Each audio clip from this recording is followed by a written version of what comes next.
Now Sarai, Abram's wife, had not been able to bear children for him. But she had an Egyptian servant named Hagar. So Sarai said to Abram, "The Lord has prevented me from having children. Go and sleep with my servant. Perhaps I can have children through her." And Abram agreed with Sarai's proposal. So Sarai, Abram's wife, took Hagar the Egyptian servant and gave her to Abram as a wife. This happened 10 years after Abram had settled in the land of Canaan. So Abram had sexual relations with Hagar, and she became pregnant. But when Hagar knew she was pregnant, she began to treat her mistress, Sarai, with contempt. Then Sarai said to Abram, "This is all your fault.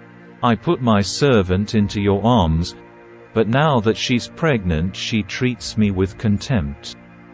The Lord will show who's wrong, you or me."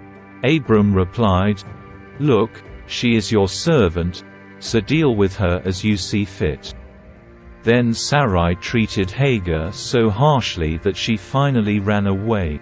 The angel of the Lord found Hagar beside a spring of water in the wilderness, along the road to Shur. The angel said to her, "Hagar, Sarai's servant, where have you come from, and where are you going?" "I'm running away from my mistress, Sarai," she replied. The angel of the Lord said to her, "Return to your mistress, and submit to her authority." Then he added, "I will give you more descendants than you can count." And the angel also said, "You are now pregnant and will give birth to a son. You are to name him Ishmael, which means, God hears, for the Lord has heard your cry of distress. This son of yours will be a wild man, as untamed as a wild donkey. He will raise his fist against every one, and every one will be against him. Yes, he will live in open hostility against all his relatives." Thereafter, Hagar used another name to refer to the Lord, who had spoken to her. She said, "You are the God who sees me." She also said, "Have I truly seen the one who sees me?" So that well was named 𝗬𝗀𝗀𝗀, which means, well of the living one who sees me. It can still be found between Kadesh and Bered. So Hagar gave Abram a son, and Abram named him Ishmael. Abram was 86 years old when Ishmael was born. When Abram was 99 years old, the Lord appeared to him and said, "I am El Shaddai, God Almighty. Serve me faithfully and live a blameless life. I will make a covenant with you, by which I will guarantee to give you countless descendants." At this, Abram fell face down on the ground. Then God said to him, "This is my covenant with you. I will make you the father of a multitude of nations.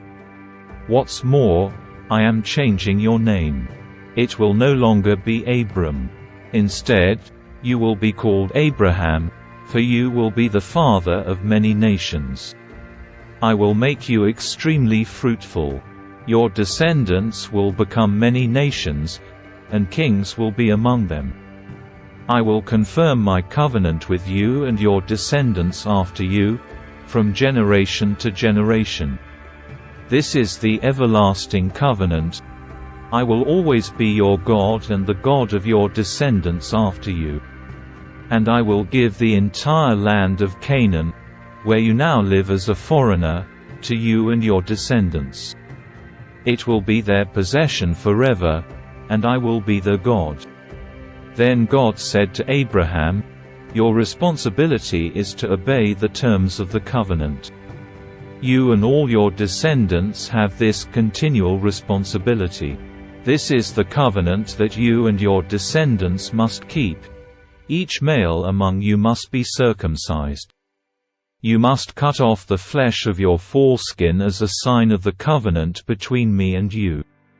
From generation to generation, Every male child must be circumcised on the 8th day after his birth. This applies not only to members of your family, but also to the servants born in your household and the foreign-born servants whom you have purchased.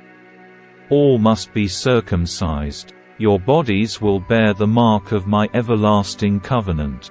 Any male who fails to be circumcised will be cut off from the covenant family for breaking the covenant. Then God said to Abraham, regarding Sarai, your wife, her name will no longer be Sarai. From now on her name will be Sarah. And I will bless her and give you a son from her. Yes, I will bless her richly, and she will become the mother of many nations. Kings of nations will be among her descendants. Then Abraham bowed down to the ground, but he laughed to himself in disbelief. How could I become a father at the age of 100? He thought. And how can Sarah have a baby when she is 90 years old? So Abraham said to God, May Ishmael live under your special blessing. But God replied, No, Sarah, your wife, will give birth to a son for you. You will name him Isaac, and I will confirm my covenant with him and his descendants as an everlasting covenant.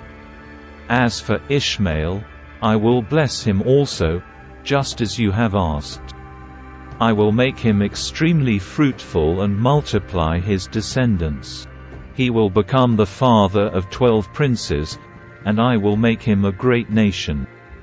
But my covenant will be confirmed with Isaac, who will be born to you and Sarah about this time next year."